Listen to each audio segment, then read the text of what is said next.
At the company town hall, the CEO smirked and said, "We hit our quota," as everyone laughed at me being the diversity hire.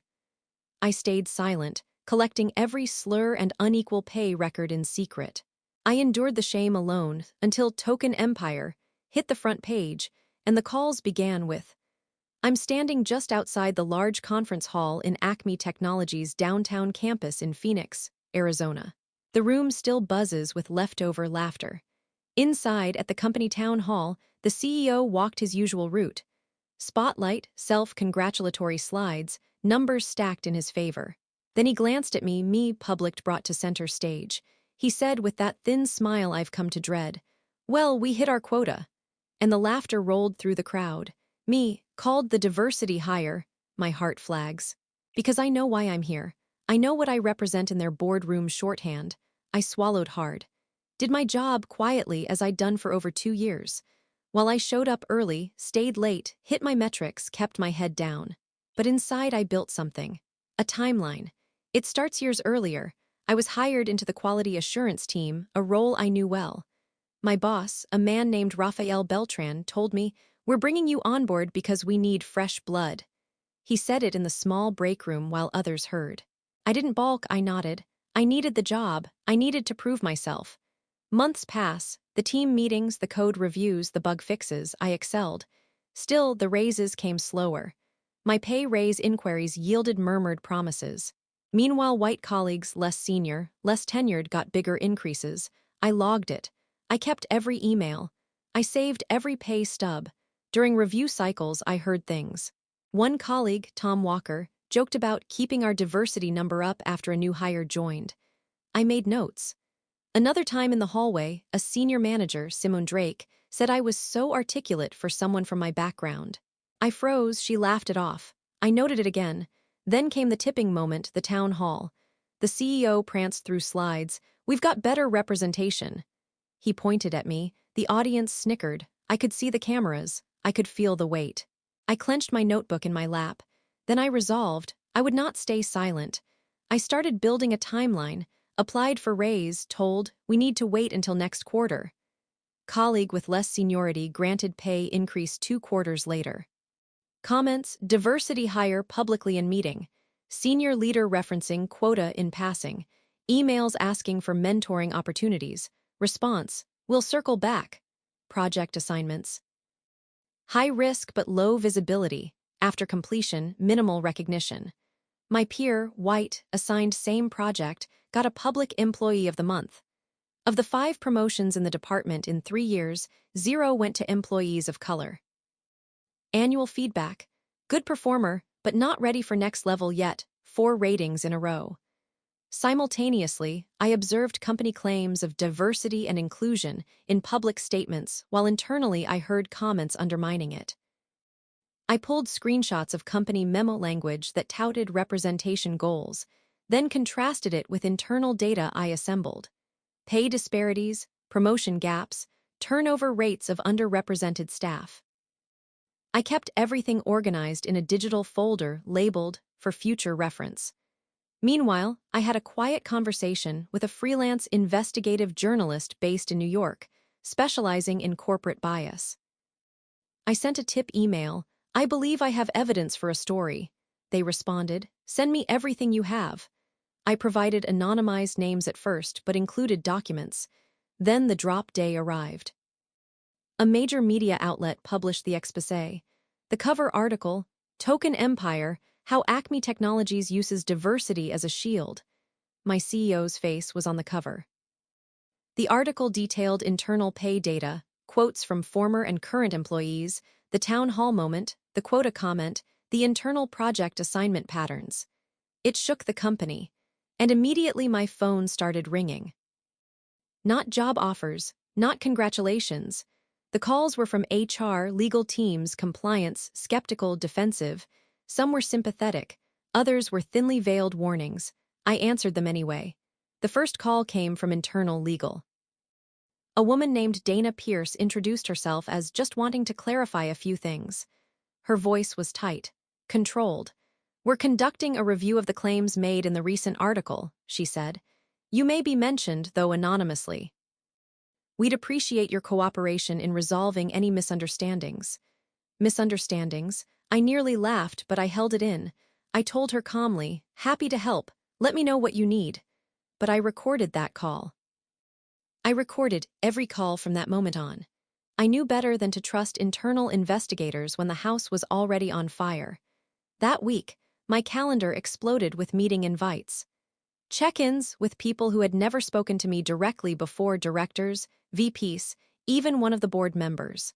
Suddenly, they wanted to know how I was feeling, if I was okay. One HR rep asked if I needed counseling services. It was surreal.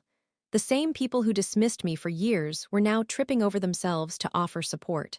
But I stayed quiet. I kept doing my job, at least on the surface. Behind the scenes, the journalist and I kept in touch. The article had gone viral not just in business circles, but trending on social media. There were threads dissecting every detail. Former employees began commenting, adding their own experiences. Some even reached out to me directly. One woman, Erica Salinas, had worked in the same office 5 years earlier. She sent me a long message. I knew that company was messed up. I'm so glad someone finally spoke up. They buried my complaints. I left after my boss asked me in front of a client if I danced salsa at the office Christmas party. He thought it was funny. HR said I misunderstood. I asked her if she'd be willing to talk to the reporter. She said yes. Then came the second hit, a follow-up article. This time, it included interviews from 5 former employees, all women of color, describing a culture of subtle and not-so-subtle racism. The headline: A Pattern of Silence Inside Acme Technology's Diversity Facade. It named names, and included internal data that only someone with access could have provided. I knew it looked bad. I also knew they'd assume it was me. That same day, I got pulled into a private meeting with my manager, Rafael Beltran. He looked uncomfortable, his usual confidence replaced with awkward pauses. "Listen," he said, "things are tense right now. We're trying to move forward, but the leadership team is asking questions. They feel like there's been a breach of trust." I didn't flinch. "Raphael," I said, "are you asking if I spoke to the media?" He looked away. No. I'm just saying there's a lot of scrutiny right now. We want to make sure everyone feels supported." I nodded. "Great, then I'll expect my overdue raise soon." He didn't answer, just stared down at the table. Later that week, my system access was reduced. Not officially, nothing said in writing. But suddenly, I couldn't view the team's salary database. The folder with historical promotion reports, access denied. It was subtle, quiet retaliation. But I logged every change. Then someone leaked an internal memo. It got posted anonymously to Reddit. It was from the CEO himself, addressed to the board. "We must identify and neutralize internal threats before more damage is done. Our priority is protecting shareholder value." Neutralize, that was the word he used. The next morning, I arrived at the office and my badge didn't work. I waited at the front desk. The receptionist looked nervous. She made a call. Then a man in a gray suit, someone from corporate security, came down and asked me to follow him. In the HR conference room, Dana Pierce was waiting. "We've placed you on administrative leave," she said, sliding a paper across the table. "Pending an investigation." No explanation, no reason. Just corporate speak and cold stares. I didn't argue, I didn't beg. I stood, thanked her, and walked out. But I already had a plan. Quick question before we dive deeper: what city are you from? Comment below, it might be the setting of my next story. Also, if you're still with me, hit that like and subscribe so you don't miss what happens next. I went home, and within an hour, posted a simple message on LinkedIn. Today, I was placed on administrative leave after being indirectly identified in a viral article on workplace discrimination. I won't stop speaking the truth. If anyone else has stories, I'm listening. It blew up. Former employees, journalists, DEI consultants, lawyers, my inbox flooded. People offered help. Others shared horror stories. Then I got a message that changed everything. It was from a senior staffer at the U.S. Equal Employment Opportunity Commission. She said, "We'd like to speak with you. Your documentation could support a broader investigation." By the next morning, I was sitting in a small downtown office in Phoenix, sipping lukewarm coffee across from a federal EEOC investigator named Charlotte Min. She was in her late 40s, blunt, sharp-eyed, and didn't waste time. "You kept good records," she said, flipping through the neatly printed timeline and attachments I brought on a USB drive. "Most people don't think to screenshot things like Slack threads or payroll comparisons." I shrugged. "They made it clear from day one what I was to them. I just made sure I had proof." Charlotte didn't smile, but I saw the flicker of respect. She said they'd been monitoring Acme Technologies for a while. "Yours is the strongest case we've seen, not just personal claims, but systemic evidence." She explained they couldn't promise instant action, but they were beginning a pattern and practice investigation, which meant they weren't just going after one bad boss. They were looking at the company's structure itself. That same week, the journalist dropped the third installment of the Exposé series. This one had an even bigger splash. Title: "The Quota Lie: How Acme Technologies Bought Its Diversity Stats with PR, Not Policy." It included leaked footage from a closed-door exec meeting. A source, still anonymous, had recorded the CEO and 3 senior VPs laughing about optics and how we only need enough brown faces to fill the brochure. The CEO actually said, "They don't have to make decisions, they just have to be seen in the picture." The backlash was immediate. Within 48 hours, 5 corporate sponsors pulled out of Acme's annual innovation conference. One of their biggest clients, a federal contractor, suspended their relationship pending review. Stocks began to dip, and someone no one ever claimed credit bought a full-page ad in the Arizona Republic that simply printed the quote from the CEO in huge black text over a blank page. Employees were staging quiet walkouts. Others began organizing, and I sat back and watched. I was still technically on administrative leave, no income, but the journalist had connected me with a pro bono legal team that specialized in workplace discrimination and whistleblower protection. And they were ruthless. They filed a retaliation complaint on my behalf. They also prepped a civil suit, not just for damages, but to force discovery, which meant Acme's internal emails, memos, Slack messages, all of it would be subject to legal examination. The company went into PR overdrive. Suddenly, the same CEO who joked about quotas was making apology videos in front of blank white walls. "We take these claims seriously. We are listening. We are growing." He even tried to pivot it as a learning opportunity. But no one was buying it anymore. Then came the internal leak that pushed everything into overdrive. An anonymous employee released a PDF titled, "The Real Numbers." It showed internal compensation data broken down by race and gender. Not only were people of color consistently underpaid compared to their white peers, the gap actually grew larger at higher ranks. It was damning. Executives tried to claim the data was incomplete and misleading. But that didn't matter. Public opinion had turned. And then I got another unexpected message.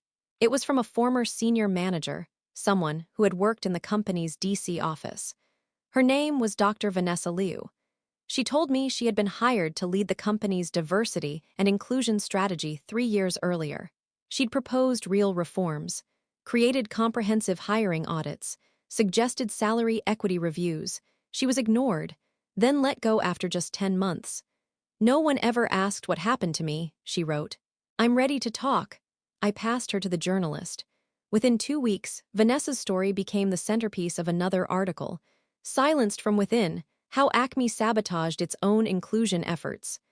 They printed her email conversations with leadership, her documented warnings, her last message to the board, which ended with, "If we keep faking progress, we're going to get exposed." She had written that 2 years ago. By now, the CEO was rarely seen in public. Anonymous sources said the board was pressuring him to step down. Employees were organizing a petition demanding independent oversight of the company's hiring and compensation practices. And then, like clockwork, I received a call from Acme's legal team. They wanted to talk settlement, but I wasn't ready to make a deal. Not yet, because I had one more card to play. There was something no one outside the company knew yet. Something buried in an old SharePoint folder I'd backed up 6 months ago. Something I hadn't even shared with the journalist yet. It was an internal deck titled, Optics Strategy Q4. And what it revealed would make everything that came before it look like a warm-up.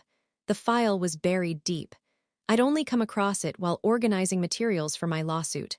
I almost skipped over it. The folder name was generic, Q4 Internal Review Optics Strategy. But when I opened the PowerPoint, I felt the hairs on the back of my neck stand up. Slide 1. A company-branded cover that read, Strategic Visibility Plan, Talent Optics versus Talent Investment. Slide 2. A bullet point breakdown of non-core hires, with a column labeled Visual Asset Value. They'd rated employees, mostly people of color and women, based on how they could be used in marketing material, not based on their skill sets or contributions. My name was on the list. Next to my name it said, High Optics Value, Limited Advancement Need. Another slide listed which employees could be featured in panels, press photos, or corporate diversity campaigns. Essentially, people the company could point to as proof of inclusion. It wasn't even subtle. There was a literal heat map of employee headshots. Slide after slide broke down how to maximize external perception of diversity while maintaining internal structural stability. They didn't even bother to use coded language. One slide said, flat out, diversity hiring should support narrative, not disrupt chain of command. They even had a visibility calendar, showing which non-white employees would be featured in which campaigns, during which months. They were rotating us like props. I sat back, stunned, angry, but most of all focused. This was the card, the one that no PR spin could fix. I emailed the document to my legal team. They nearly lost it. This isn't just discrimination, one attorney said. It's weaponized diversity. This is a smoking gun. We brought it to the EEOC investigator, Charlotte. She had to pause during the meeting to compose herself. She said it was the clearest documentation of intentional bias she'd seen in years. My legal team immediately filed a supplemental complaint, this time not just about retaliation, but about deceptive labor practices, false advertising, and systemic racial bias. We didn't release it to the media, not yet. We knew the moment it went public, Acme would launch a full legal counterattack. So instead, we prepared for a tactical reveal. I gave the journalist a heads up. Something big is coming, I said. Give it 10 days. Meanwhile, Acme's board of directors made a move. The CEO, under pressure from shareholders, quietly resigned. They tried to frame it as retirement to pursue other ventures. But nobody bought it. They named an interim CEO, a woman named Jenna Farley. First on her agenda, damage control. She posted a company-wide memo promising real change, deep listening, and rebuilding trust. Then came her offer. I was invited to come back to work. My badge would be reactivated, my role reinstated, my back pay adjusted, and I'd be welcomed as a valued voice in our future equity planning. I let it sit in my inbox. Then I released the PowerPoint deck. The journalist posted it in full, every single slide. The article was titled, Faces, Not Voices, Leaked Deck Shows Acme's Diversity Was Always Just a Marketing Strategy. It exploded.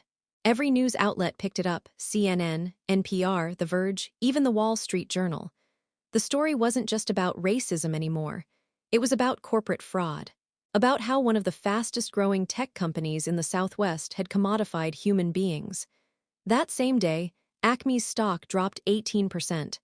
The next, the Department of Labor opened an inquiry into their federal contracts. Because using diversity claims to win government grants, while internally discriminating, could be considered fraudulent. The company's biggest tech partner pulled their joint venture agreement. The Acme Innovation Conference was officially canceled. And then my phone rang again. This time, it was Jenna Farley herself. She started with soft language, apologies, disappointment. What we believed was forward-thinking optics was actually deeply harmful. She said she hoped I'd accept the invitation to rejoin, help lead their new DEI initiative. I let her talk. Then I said calmly, You don't get to clean up a mess you created by handing the broom to the person you stepped on. And I hung up. 2 days later, I filed my civil suit. Not just for retaliation, but for racial discrimination, wage disparity, and reputational harm. The case made headlines. Lawyers from across the country reached out, asking to join the suit or contribute to amicus briefs. And then came the dominoes. The CFO resigned. The head of HR stepped down. 3 board members quietly disappeared.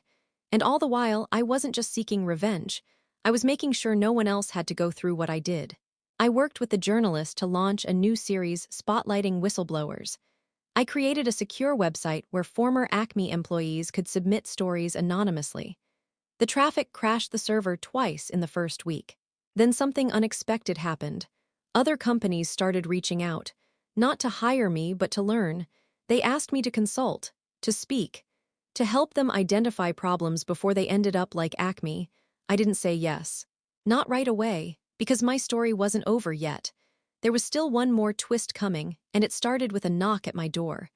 The knock came on a Friday afternoon. I opened the door and found a tall man in a dark blue blazer holding a briefcase. He introduced himself quietly, Mr. Elias Granger, federal investigator, Department of Justice. Behind him stood another agent. They showed me their IDs and stepped inside. I think you already know why we're here, Elias said. They were investigating Acme Technologies for something far bigger than discrimination. Your documents, that PowerPoint deck, and the pay structure spreadsheets raised a red flag with our fraud division, he said. It turns out Acme may have submitted false data to secure several federal technology grants over the last 5 years. He showed me one file in particular, an application for a $12 million grant to develop AI systems for municipal governments. On the form, Acme had claimed a fully representative team working on the project. My name was on it, along with 4 other employees of color. None of us had ever worked on that grant project. In fact, 2 of the names listed no longer even worked at Acme when it was filed. They used your names and employee IDs to build the illusion of a diverse R&D team, Elias said. That's fraud. My documentation didn't just expose racism. It revealed a paper trail of government-level deception. That changed everything.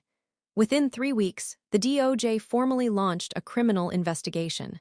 Multiple subpoenas were issued. I was asked to testify as a cooperating witness. Acme Technologies, once one of Phoenix's fastest-rising stars in tech, was now at the center of a full-blown federal fraud case. Investors fled. Sponsors disavowed. Employees scrambled to find other jobs. And then the news hit. The former CEO was arrested. Not just for falsifying diversity metrics, but for submitting fraudulent claims to secure government money. The charges included wire fraud, conspiracy, and misrepresentation. He was led out of his gated Scottsdale home in handcuffs, his smug face captured by local news cameras. And me? I didn't cheer. I didn't post. I didn't scream. I just sat in my small apartment, finally breathing without pressure for the first time in years. My civil suit settled quietly. The number they offered was far higher than I expected, not just to make me go away, but because they knew losing in court would cost them even more. But I didn't take it immediately. I added one condition. Acme had to publicly disclose their internal equity data every quarter for 5 years. Salary, promotions, hiring demographics, all of it. At first they refused. Then they realized I wouldn't sign without it. They gave in. The story didn't end in revenge. It ended in accountability and exposure. The journalist who broke the original article later wrote a follow-up series titled, "The Token Who Took Down the Tower." It told the story of a company that built its brand on lies and the quiet employee who wouldn't stay silent. I've been offered book deals, TV interviews, podcasts, even a documentary. But I still walk around Phoenix unnoticed. Most people don't know my name, and that's fine, because this story was never about fame.